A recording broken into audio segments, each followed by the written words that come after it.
बिस्मिल्लाहिर्रहमानिर्रहीम। अस्सलाम वालेकुम नाज़रीन, आप यूट्यूब चैनल देख रहे हैं। मैं इमरान खान हूँ। बड़ा सवाल ये है कि अमेरिका ने पाकिस्तान के मिज़ाइल प्रोग्राम के ऊपर तहफ़्फ़ुज़ात का इजहार क्यों किया और उन्होंने पाकिस्तान के मिज़ाइल प्रोग्राम के ऊपर नज़र क्यों रखी है। पाकिस्तान में जो सियासी लोग हैं वो नॉर्मली एक दूसरे के साथ झगड़ते रहते हैं और चीज़ों के लिए एक दूसरे को ब्लेम करते रहते हैं, लेकिन इसका पाकिस्तान की अंदरूनी सियासत से कोई ताल्लुक़ नहीं है। हाँ, अमेरिका इन चीज़ों को बाद औक़ात इस्तेमाल करता है और बाद औक़ात कम इस्तेमाल करता है, ये एक हकीकत है। लेकिन पाकिस्तान के जो मिज़ाइल प्रोग्राम है इनके ऊपर अमेरिका का एतराज़ नया नहीं है, ये बहुत पुराना है। जब परवेज़ मुशर्रफ का दौर था या उससे पहले का दौर था, जब पाकिस्तान ने एटमी धमाके किए, तब भी अमेरिका को तहफ़्फ़ुज़ात थे, उसके इत्तेहादियों को तहफ़्फ़ुज़ात थे, इंडिया को थे, इसराइल को थे, यूरोपीय यूनियन और मगरबी ममालिक को थे। और उसके बाद जब पाकिस्तान ने अपना मिज़ाइल प्रोग्राम शुरू किया, जिसमें डॉक्टर समर मुबारकबंद और दीगर कुछ और सीनियर जो हैं वो साइंटिस्ट थे जिन्होंने बड़ा अहम रोल प्ले किया था, तो उस पर अमेरिका को बड़े तहफ़्फ़ुज़ात हो गए थे। पाकिस्तान के ऊपर ये भी एलिगेशन लगाया गया कि पाकिस्तान ने टेक्नोलॉजी कहीं और दी है। बाद बात ये एलिगेशन लगाया गया पाकिस्तान ने टेक्नोलॉजी कहीं और से ली है। डॉक्टर अब्दुल कदीर खान साहब के साथ बहुत बुरी सूरत हाल गुजरी। परवेज़ मुशर्रफ साहब खुद उसके ऊपर अफसोस का इजहार कर चुके हैं। डॉक्टर साहब खुद बड़ी तकलीफ़ में थे, उन्होंने अपने दिल का हाल बताया भी था। तो ये एक पुरानी चीज़ है और ये अभी दोबारा से एक्टिवेट हो रही है। इसके एक्टिवेट होने के पीछे कुछ रीजंस हैं, वो मैं आपको बताता हूँ। लेकिन जो इसमें लेटेस्ट खबर है वो रिचर्ड ग्रेनल के हवाले से है। उन्होंने कहा कि जो नामजद वज़ीर ख़ारजा हैं, ये मार्को रूबियो इनका नाम है, उन्होंने कहा पाकिस्तान के मिज़ाइल प्रोग्राम पर बात करने की उन्होंने तैयारी की हुई है। उन्होंने मज़ीद कहा कि एटमी सलाहियत के हामिल मुल्कों से डील मुख्तलिफ अंदाज से की जाती है। डोनाल्ड ट्रंप के पहले दौरे इक़्तिदार में उस वक्त की पाकिस्तानी हुकूमत से हमारे बेहतरीन ताल्लुकात थे। बहरहाल फिर आगे उनकी पॉलिटिकल बात है, जो इमरान खान साहब को वो रिहा करवाना चाहते हैं। ये बात मैंने पिछले वीलॉग में भी आपको बताई है। लेकिन इस चीज़ को लाकर जोड़ दिया जाता है पाकिस्तान की इंटरनल सियासी सूरत हाल से। ना तो मुस्लिम लीग नून चाहेगी कि पाकिस्तान का जो दिफाई नुक्ता नज़र से कोई नुकसान हो, ना पीपल्स पार्टी चाहेगी, ना पाकिस्तान तहरीक इंसाफ चाहेगी, क्योंकि इन सबके स्टेक्स इसी मुल्क के अंदर है। इसका दिफा मजबूत होना चाहिए।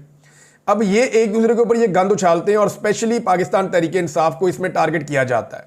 और इसमें जो गंदा तरीन रोल है वो हमेशा से मुस्लिम लीग नून प्ले करती है।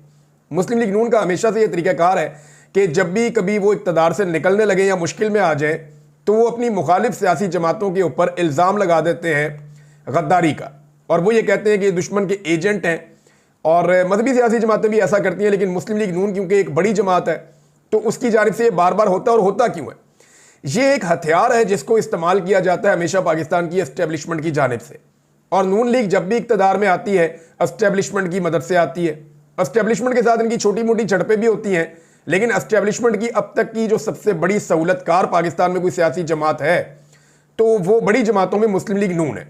तो नून लीग और एस्टेब्लिशमेंट का एक तरीका वारदात है कि ये दीवार के साथ लगा देते हैं और पाकिस्तान के दिफा को और पाकिस्तान की सलामती को खतरे में डाल देते हैं। जैसे कौमी सलामती के लिए बेनज़ीर खतरा है, फिर ये कहा गया कौमी सलामती के लिए जरदारी खतरा है, फिर ये कहा गया कौमी सलामती के लिए फलां खतरा है। आज इमरान खान को भी कौमी सलामती के लिए खतरा करार दे दिया। माजी में जुल्फ़िकार अली भुट्टो भी कौमी सलामती के लिए खतरा थे और मोहतरमा फातिमा जिन्ना साहिबा भी कौमी सलामती के लिए खतरा थी। तो हर वो शख्स जो कभी भी पाकिस्तानी एस्टेब्लिशमेंट या एस्टेब्लिशमेंट की जमातों, जिनमें खास तौर पर नून लीग है, इनके मफादात के खिलाफ जाएगा तो उसके ऊपर ये इल्ज़ाम लगा देते हैं। अमेरिका ने पाकिस्तानी हुकूमत से कभी भी कोई काम लेना हो तो बाजू मरोड़ने के लिए वो चंद चीज़ों को इस्तेमाल करते हैं। नंबर एक, वो पाकिस्तानी एस्टेब्लिशमेंट को इस्तेमाल करते हैं क्योंकि एस्टेब्लिशमेंट उनकी बात मान लेती है। अमेरिकन एस्टेब्लिशमेंट की तो एक तो सियासतदानों को काबू करना हो तो पाकिस्तानी एस्टेब्लिशमेंट के जरिए करते हैं। दूसरा, यूरोपीय यूनियन और बरतानिया के जरिए से करते हैं। वहाँ पर इनकी जायदादें, वहाँ इनके बच्चे, वहाँ इनका आना जाना है, तो वहाँ पे थोड़ा सा बाजू मरोड़ते हैं तो वहाँ पे भी ये ठीक हो जाते हैं। तीसरा, कुछ पार्टियों के लिए यानी खास तौर पे नून लीग या मजहबी पार्टियों के लिए अमेरिका इस्तेमाल करता है अरब ममालिक को और वहाँ से आने वाले हुक्म को ये लोग नहीं टालते। और चौथा, IMF वगैरह को फाइनली इस्तेमाल किया जाता है कि इनकी मईशत के ऊपर ज़रब लगाओ, ये बंदे बन जाएंगे। और अगर पाकिस्तान की एस्टेब्लिशमेंट को अमेरिका ने दबाव में लेना हो तो वो क्या करते हैं? उसमें उनके पास दो सिंपल रास्ते होते हैं जिनको वो इस्तेमाल करते हैं। नंबर एक, तो वो नॉर्मली एस्टेब्लिशमेंट को डायरेक्ट कहते हैं, बात मान ली जाती है।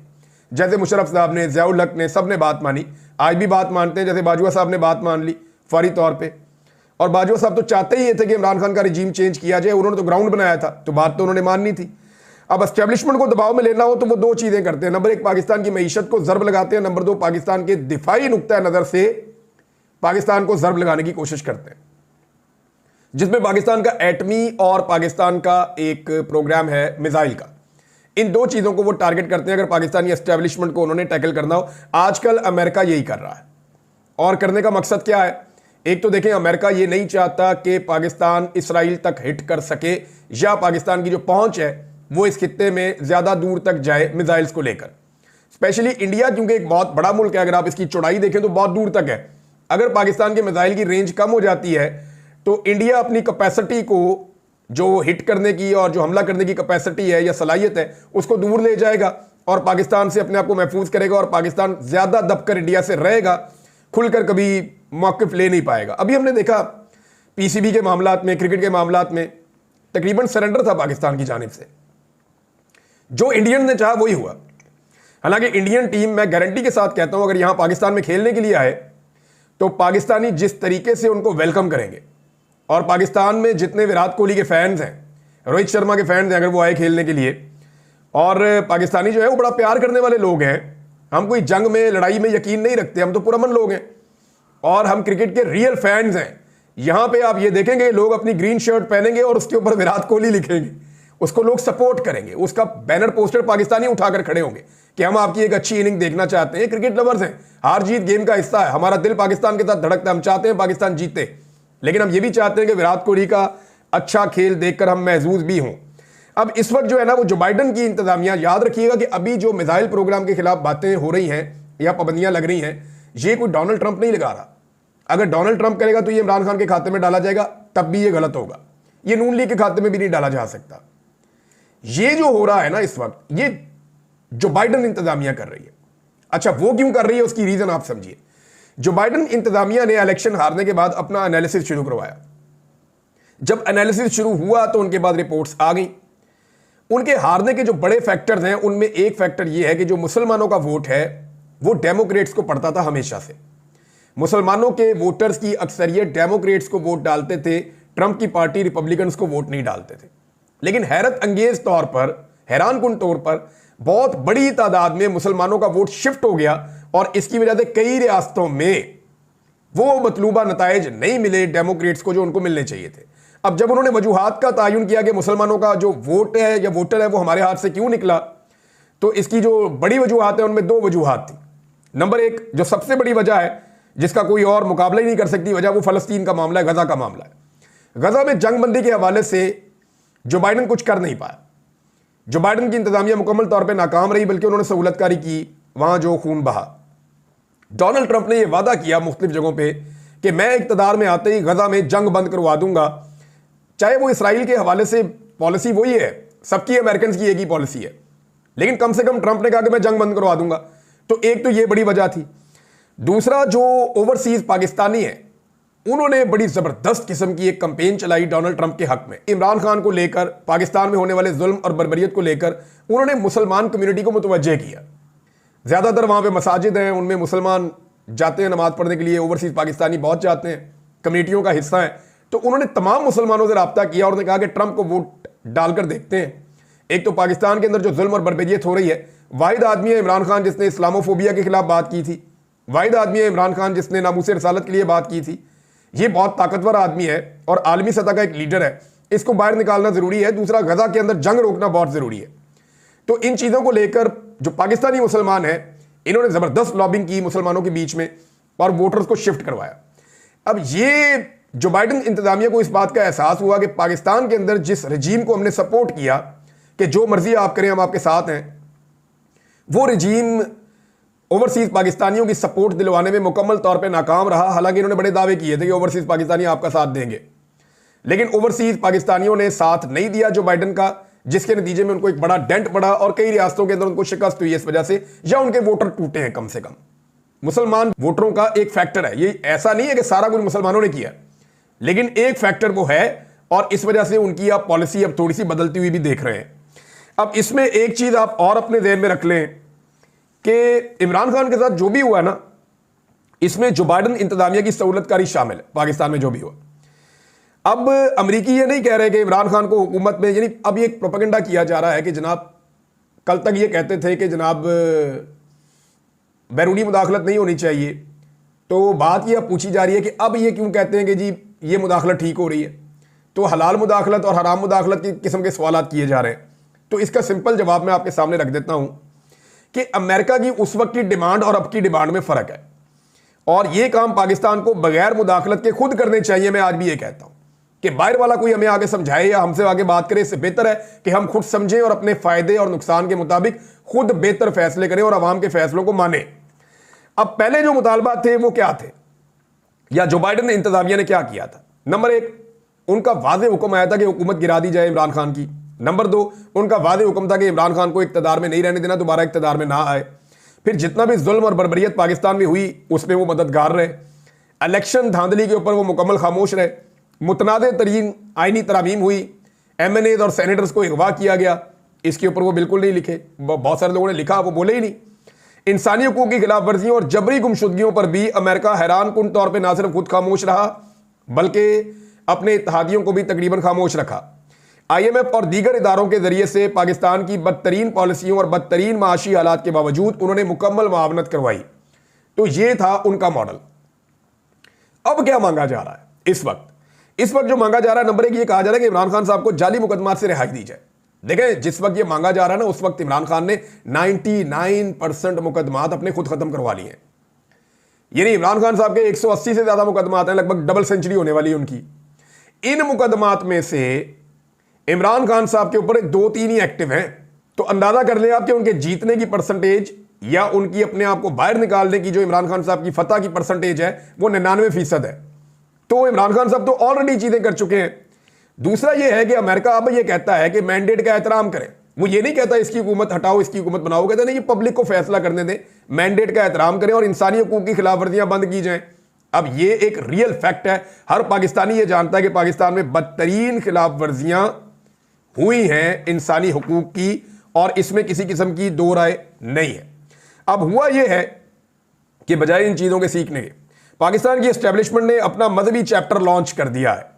मजहबी चैप्टर जो लॉन्च हुआ है उसके अंदर पहला जो स्टेटमेंट आया वो ताहिर अशरफी साहब की जानिब से आना था। वही स्टेटमेंट आया ताहिर अशरफी साहब की जानिब से, और उन्होंने कहा जी कि अमेरिका को क्यों नज़र नहीं आता ग्वांटानामो बे, और आफिया सिद्दीकी जो बेगुनाह है वो क्यों नज़र नहीं आती। तो मेरा सवाल यह है ताहिर अशरफी साहब से कि उन्होंने अपनी ज़िंदगी में आफिया सिद्दीकी और ग्वांटानामो बे के मामलात के ऊपर कितने एहतजाज किए, कितना जोर लगाया, और ये उनका कॉन्स्टिट्यूशनल राइट है। ताहिर अशरफी साहब का ये हक है कि वो रोज़ाना ग्वांटानामो पे बात करें, जैसे अमेरिकन का हक है कि वो बात कर सकते हैं इंसानी हकूक़ की खिलाफ वर्जियों पे, जैसे मेरा हक है कि मैं फ़लस्तीन पे बात कर सकता हूँ, मैं यूक्रेन और रूस के मामले पे बात कर सकता हूँ, पूरी दुनिया में जहाँ पे मैं अपना पॉइंट ऑफ व्यू दे सकता हूँ।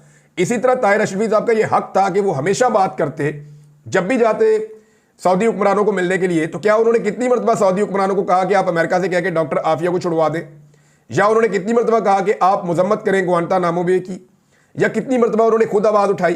तो खुद अगर आप इंसानी हकूक़ के लिए आवाज़ नहीं उठा रहे तो दूसरों को आप आवाज़ उठाने से मना नहीं कर सकते, क्योंकि ये मामला जो है वो सिंपली है मिलिट्री कोर्ट्स के हवाले से। मैं मिलिट्री कोर्ट्स पे आता हूं, लेकिन पहले एक खबर और है। ख्वाजा आसिफ साहब ने एक स्टेटमेंट दिया इमरान खान साहब को लेकर, और उनका स्टेटमेंट इमरान खान साहब को लेकर ये है, जैसे वो हमेशा कहते हैं जी इमरान खान यहूदियों का एजेंट है। अब ज़रा आप स्टेटमेंट देख लें। इमरान खान एक इसराइली असासा है जिसके ज़रिए वो वाहिद मुसलमान एटमी कुव्वत को खुदा न खास्ता सरनगू करना चाहते हैं। ये जनाब ख्वाजा आसिफ का स्टेटमेंट है। ये हमेशा मज़हब को इस्तेमाल करेंगे, हमेशा हुब्बुल वतनी को इस्तेमाल करेंगे, गद्दार कहेंगे एक बंदे को, तौहीन मज़हब का इल्ज़ाम लगाएंगे। ये चीज़ें ये हमेशा करते हैं क्योंकि इनकी तरबियत एस्टेब्लिशमेंट के साथ हुई है।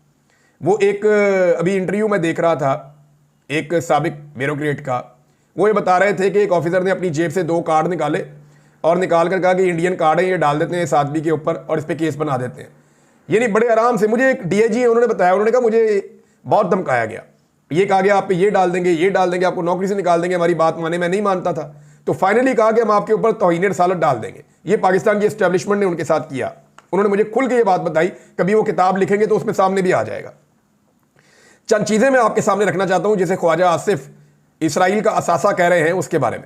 नंबर 1, इमरान खान साहब के ऊपर उनके दौरे इक़्तिदार में इसराइल को तस्लीम करने के लिए शदीद तरीन दबाव था और इसके बहुत सारे गवाह मौजूद हैं, वो खुद भी कह चुके हैं। लेकिन इमरान खान साहब ने किसी सूरत भी इसराइल को तस्लीम करने से इनकार कर दिया, बल्कि उन्होंने ये कहा कि मैं अपने अल्लाह को क्या जवाब दूंगा। नंबर 2, जनरल बाजवा जिन्होंने ख्वाजा आसिफ साहब को MNA बनवाया था, जनरल बाजवा सहाफियों के साथ खुद ये कहते रहे हैं, एक मीटिंग में मैं भी मौजूद था, वो ये चाहते थे कि इसराइल को तस्लीम करने की तरफ मामला आगे बढ़े और पाकिस्तान के मीडिया में इसको डिस्कस किया जाए। और वो ये कहते रहे हैं निजी महफिलों के अंदर कि पाकिस्तान को क्या मुसीबत है। नंबर 3, इमरान खान साहब के जो मुखालिफ सहाफ़ी हैं या जो प्रो एस्टैब्लिशमेंट और प्रो मरियम नवाज हैं या नवाज शरीफ के करीबी जो सहाफ़ी हैं, उनका वफद इसराइल में जाता है मुलाकातों के लिए और किसी का क्यों नहीं जाता। नंबर 4, इसराइल के खिलाफ कोई वादे मौक़िफ़ इस हुकूमत का अभी तक नहीं आया। नंबर 5, जो लोग भी फ़लस्तीन के हक़ में एहतजाज करने के लिए निकले या जिन्होंने फ़लस्तीन का परचम उठाया, उनके ऊपर मौजूदा पाकिस्तानी रिजीम ने ना सिर्फ टॉर्चर किया बल्कि उनसे झंडे भी छीने, उन्हें गिरफ्तार भी किया गया। साबिक सेनेटर मुश्ताक अहमद साहब वो इसकी वाज़े और जिंदा मिसाल हैं। जितना जुल्म और बर्बरियत उन्होंने और उनकी फैमिली ने देखा, उनके बच्चे और बेगम तक को अगवा किया गया, बार बार गिरफ्तार किया गया सिर्फ इसलिए कि वो फ़लस्तीनियों के हक़ में आवाज़ उठा रहे थे। इमरान खान साहब की अक़वाम मुत्तहिदा की तकरीर आप निकाल कर देख लें, पाकिस्तान की तारीख में कभी किसी ने इस्लामोफोबिया के हवाले से, नामूसे रसालत सल्लल्लाहु अलैहि वसल्लम के हवाले से और फ़लस्तीनियों के हक़ में ऐसी शानदार तकरीर नहीं की। इमरान खान ने ज़ोरदार आवाज़ उठाते हुए उसको एक बड़ी जेल करार दिया था और एग्जाम्पल दे के दुनिया को कायल करने की कोशिश की थी कि आपको फ़लस्तीनियों को इंसाफ देना पड़ेगा।